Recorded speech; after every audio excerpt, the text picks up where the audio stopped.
Hey guys! Welcome to Couple. Please like and subscribe if you like this video.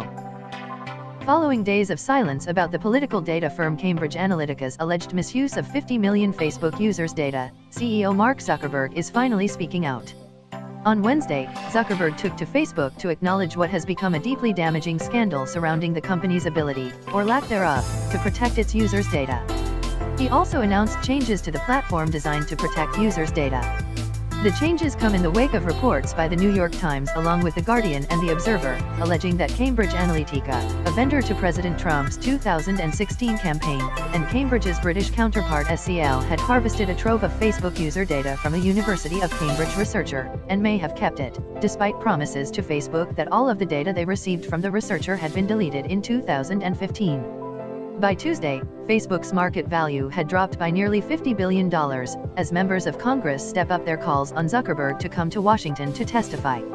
Zuckerberg didn't mention in his Facebook post why it took him 5 days to respond to the scandal, but he accepted responsibility for what he called a breach of trust between Facebook and the people who share their data with us and expect us to protect it. I started Facebook, and at the end of the day I'm responsible for what happens on our platform, Zuckerberg wrote. I'm serious about doing what it takes to protect our community. While this specific issue involving Cambridge Analytica should no longer happen with new apps today, that doesn't change what happened in the past. Zuckerberg announced that Facebook plans to audit any apps that were able to access large amounts of information the way the University of Cambridge researcher did. Facebook will ban apps that don't agree to an audit.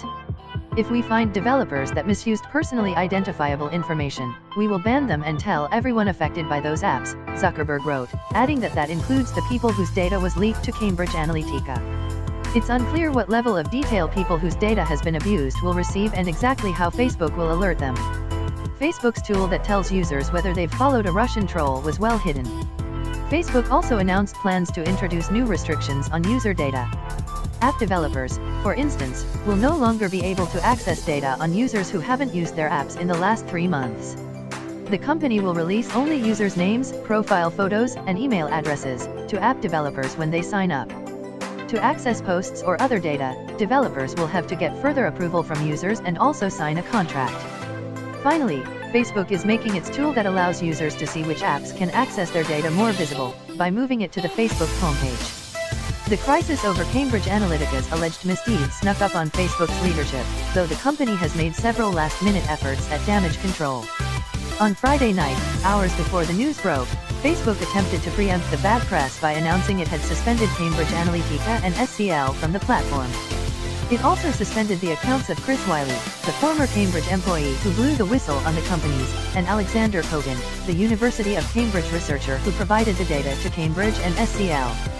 In 2014, SCL commissioned Kogan to conduct what it called a large-scale research project to psychologically profile Americans. Kogan did this by creating an app that offered users personality quizzes.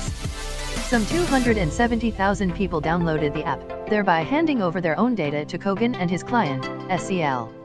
But due to a feature called the Social Graph API, which Facebook offered to app developers at the time, Kogan was also able to collect granular data about everyone those users were friends with on Facebook, as well, totaling 50 million users altogether. THI